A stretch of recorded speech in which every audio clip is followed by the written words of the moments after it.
Third sum. ஓகேங்களா? So next fourth sum பார்ப்போம். Fourth சம்மில் என்ன கேட்டிருக்காங்க, f of x equal to x square minus ஒன்று, g of x equal to x minus two, find A. ஓகேங்களா? ஏவோட value என்னன்னு கேட்குறாங்க. எப்போ g dot f of A equal to ஒன்றுன்னா அப்படின்னு கொடுத்துருவாங்க. ஸோ கொடுத்துருக்க டேட்டாவை எடுத்து எழுதியாச்சு. ஸோ இந்த இடத்துல g dot f of A. ஓகேங்களா? So g dot f of A அப்படின்ற இடத்துல எஃப் ஆஃப் எக்ஸுக்கு பதிலாக எஃப் ஆஃப் ஏ. அப்போ எக்ஸ் இருக்க இடத்துல ஏ போட்டுக்கோம். ஓகேவா? So g into f of A அப்படின்றப்ப எக்ஸுக்கு பதிலாக ஏ ஸ்கொயர் மைனஸ். ஓகேங்களா? ஸோ ஜி ஆஃப் எக்ஸ் அப்படின்றதுக்கு பதிலாக எக்ஸுக்கு பதிலாக ஏ ஸ்கொயர் மைனஸ் ஒன்று. ஸோ அப்போ ஜி ஆஃப் எக்ஸ்னால் எக்ஸ் மைனஸ் டூனா இது வந்து ஏ ஸ்கொயர் மைனஸ் ஒன்றுக்கு பதிலாக ஏ ஸ்கொயர் மைனஸ் ஒன்று. இந்த எக்ஸுக்கு பதிலாக A square minus one minus two. So இதை பார்த்தீங்கன்னா A square minus one minus two போட்டு பார்த்தோன்னா ஏ ஸ்கொயர் மைனஸ் த்ரீ. ஓகேங்களா? ஸோ இது வந்து என்னது, g of f of A. ஓகேங்களா? G dot f of A. But g dot f of A வந்து ஒன்று அப்படின்னு கிவன். ஓகேங்களா? ஆல்ரெடி கொடுத்துருக்காங்க. அப்போ இதுக்கு பதிலாக நான் ஒன்று போட்டிருக்கேன். நம்ம கண்டுபிடிச்ச answer A square minus three. புக்கில் அவனே கொடுத்துருக்க ஆன்சர் ஒன்று. ஸோ அப்போ A square minus three equal to ஒன்று அப்படின்னா ஏ ஸ்கொயர் என்னது ஒன்று, இந்த மைனஸ் த்ரீ அந்த சைடு போகும்போது ப்ளஸ் த்ரீயாக மாறும். ஸோ 1 + 3 4. ஓகேங்களா? ஏ ஸ்கொயர் ஈக்குவல் டு 4 அப்படின்னா ஏ ஈக்குவல் டு என்னது, ஸ்கொயர் ரூட் ஆஃப் 4. ஓகேங்களா? ஸோ ஸ்கொயர் ரூட் ஆஃப் 4னா ப்ளஸ் ஆர் மைனஸ் டூ. அதாவது மைனஸ் டூ இன்ட்டு மைனஸ் டூனா 4, 2 இன்ட்டு டூனாலும் 4 தான். ஸோ அப்போ ஸ்கொயர் ரூட் எடுத்தோம் அப்படின்னா ரெண்டு மைனஸ் டூ கூட வரலாம், இல்லாட்டி 2 கூட வரலாம். ஸோ அதனால தான் ப்ளஸ் இல்லாட்டி மைனஸ் டூ ரெண்டில் ஏதாவது ஒரு தான் இருக்கும் அப்படின்னு போட்டிருக்காங்க. ஓகேங்களா? So a equal to plus or minus two. கண்டிப்பாக இந்த ப்ளஸ் ஆர் மைனஸ் போட்டு ஆகணும். ஓகேங்களா? ஸோ இவ்வளோ தான் வந்து ஃபோர்த்து சம்மு. நெக்ஸ்ட்டு ஃபிஃப்த்து சம் பார்க்குறதுக்கு முன்னாடி நம்ம வீடியோ பிடிச்சிருந்தது அப்படின்னா, கிளாஸ் பிடிச்சிருந்தது அப்படின்னா சப்ஸ்கிரைப் பண்ணாமல் இருந்தீங்கன்னா தயவுசெய்து சப்ஸ்கிரைப் பண்ணிடுங்க. அப்படியே பக்கத்தில் பெல் ஐக்கான் இருக்கும், அதையும் கிளிக் பண்ணிடுங்க. அதோடு இல்லாமல் உங்கள் நண்பர்களுக்கு இதை ஷேர் பண்ணுங்கள், அவங்களும் பயனடையட்டும், நானுமே கூட பயனடைஞ்சுக்குவேன். நன்றி. இப்போ வாங்க அடுத்த சம் பார்ப்போம். Next sum fifth sum. ABC belongs to N. ஓகேங்களா? ஏபிசி மூணுமே natural number. Function A goes to B கொடுத்துட்டாங்க. F of x equal to 2x + 1. ஓகேங்களா? G of B goes to ஜின்ற ஃபங்க்ஷன் வந்து B goes to C define by g of x equal to x square. அவங்க என்ன கேட்டிருக்காங்க, find the range of f dot g and g dot f. So இதில் வேறு ஒன்றும் இல்லை, F dot ஜியை first கண்டுபிடிக்க போகிறோம், அடுத்து ஜி டாட் எஃப்பாக கண்டுபிடிக்க போகிறோம். கண்டுபிடிச்சதுக்கப்புறம் என்ன பண்ணணும்னு பார்ப்போம் ஃபஸ்ட்டு. ஸோ கிவன் டேட்டா எடுத்து எழுதிட்டேன். எஃப் டாட் ஜி கண்டுபிடிக்க போகிறேன். ஸோ எஃப் டாட் ஜி அப்படின்னா f of g of x. ஓகேங்களா? ஸோ இதை நான் எடுக்கிறேன் அப்படின்றப்ப எஃப் ஆஃப் ஜி ஆஃப் எக்ஸுக்கு பதிலாக என்ன இருக்குது, எக்ஸ் ஸ்கொயர். ஸோ இப்போ எஃப் ஆஃப் எக்ஸ் ஸ்கொயர், எக்ஸுக்கு பதிலாக எக்ஸ் ஸ்கொயர். அப்போ இந்த இடத்துல எக்ஸுக்கு பதிலாக எக்ஸ் ஸ்கொயர் ப்ளஸ் 1. ஓகேங்களா? ஸோ இதுதான் f dot g. Next g dot f. ஓகேங்களா? So g of f of x equal to g of f of எக்ஸுக்கு பதிலாக 2x + 1. ஸோ அப்போ ஜி ஆஃப் எக்ஸு, எக்ஸுக்கு பதிலாக 2x + 1. ஸோ அப்போ இந்த இடத்துல 2x + 1 ஹோல் ஸ்கொயர். ஸோ இதை பார்க்குறதுக்கு a + b whole square formula. So s + b whole ஸ்கொயருக்கு என்ன ஃபார்முலானா a² + b² + 2ab அப்படின்றதான் ஃபார்முலா. ஸோ a இருக்க இடத்துல 2x இருக்குது, b இருக்க இடத்துல 1 இருக்குது. அப்படியே எடுத்துருவோம். 2x whole square. ஓகேங்களா? இந்த ஏன்றது 2x, அப்போ மொத்தத்துக்கும் தான் square, plus 1 square plus 2 into 2x into b. ஓகேங்களா? 2 இன்ட்டு a இன்ட்டு b. இதை போட்டு பார்த்தோம்னா ஸ்கொயர் வந்து ரெண்டுக்கும் காமன். So 2 square 4. ஸோ இப்போ எடுத்து எழுதணும் அப்படின்னா இந்த மாதிரி கொண்டு வந்துடலாம். ஓகேங்களா? எக்ஸ் ஸ்கொயர் டேர்ம் ஃபஸ்ட்டும் 4x செகண்டும் நம்பரை கொண்டு வந்துட்டு so g dot f. So இப்போ அவங்க கேட்டிருக்கிறது என்னது, இதோட ரேஞ்ச் தான் கேட்டிருக்காங்க. எஃப் டாட் ஜியோட ஜி டாட் எஃபோட ரேஞ்ச் என்ன அப்படின்னு கேட்டிருக்காங்க. ஸோ அப்போ நான் அதை தான் எழுத போகிறேன். Range of f dot G.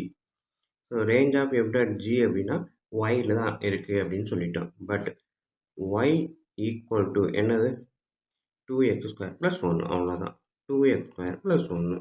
ஆனால் எக்ஸும் வந்து என்னது, பிலாங்ஸ் டு கேபிட்டல் என். ஓகேங்களா? ஏபிசி கேபிட்டல் என் இருக்கிற மாதிரி இந்த எக்ஸுமே கேபிட்டல் எண்ணில் இருக்கும் அப்படின்னு சொல்லிடலாம். அதே இது ரேஞ்ச் ஆஃப்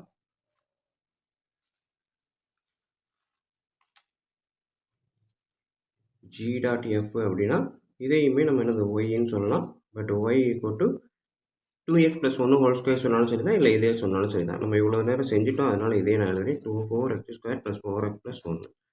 பட் இதில் இருக்கக்கூடிய எக்ஸ் எல்லாம் என்னது, கேபிட்டல் என்னு தான், அதில் தான் இருக்கும் அப்படின்னு சொல்லுவாங்க.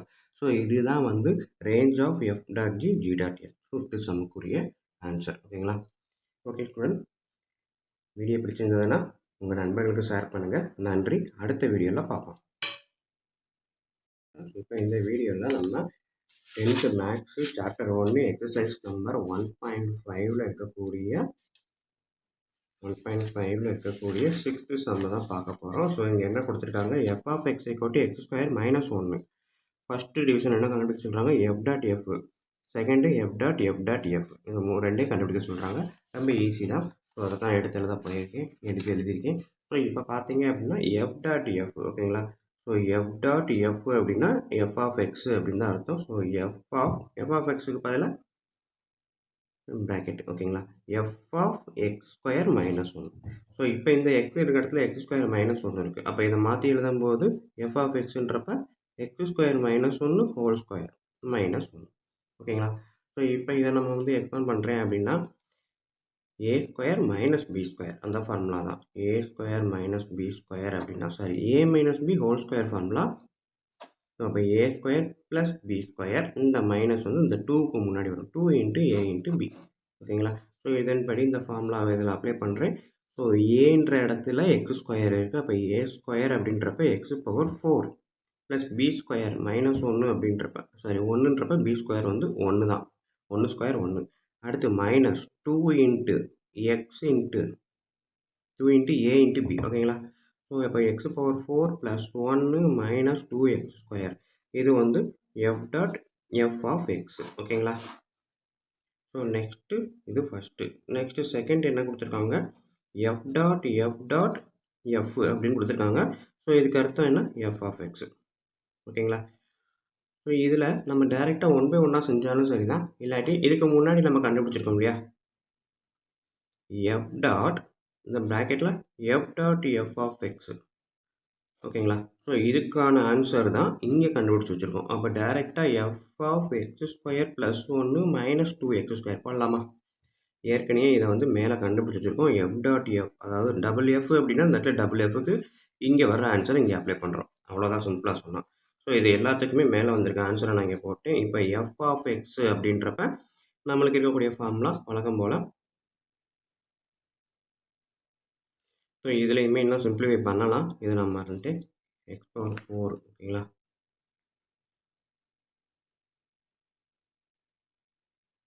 இதில் ஒரு சின்ன தப்பு விட்டுட்டேன். என்ன அப்படின்னா a - b ஹோல் ஸ்கொயர் ஃபார்முலாவுக்கு நான் எழுதியிருக்கேன். அதுக்கப்புறம் -1 கடைசியாக ஒரு -1 இருக்குது. ஸோ இந்த -1 நான் போட விட்டுட்டேன்.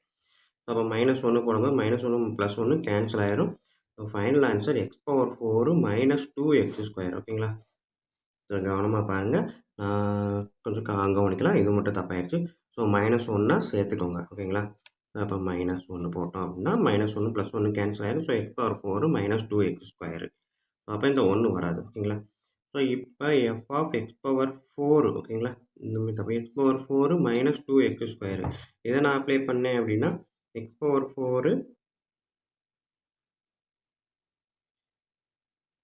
- 2x² ஹோல் ஸ்கொயர். ஓகேங்களா? அதாவது x² -1. அப்போ இது ஃபுல்லாக எக்ஸு அப்படியே எழுதியிருக்கேன், ஸ்கொயரு -1. ஓகேங்களா? ஸோ இதுவே போதும் தான். இன்னும் முடிஞ்சிச்சு அப்படின்னா இதையுமே ஃபார்முலா அப்படி எழுதலாம். a - b whole square formula. So x⁴ இதோட ஸ்கொயர் போட்டோன்னா x⁴ 8 + 4x⁴ - 2 2s 4x⁴ 6. ஓகேங்களா? ஸோ இதுதான் ஃபைனல் ஆன்சர். அது இந்த -1 போடணும். ஓகேங்களா? இதுதான் ஃபைனல் ஆன்சர். இதோட முடிச்சுக்கிட்டாலும் சரி தான், இல்லாட்டி இதை செஞ்சாலும் சரி தான். ஓகேங்களா? ஓகே ஃப்ரெண்ட், நெக்ஸ்ட் சம் பார்ப்போம்.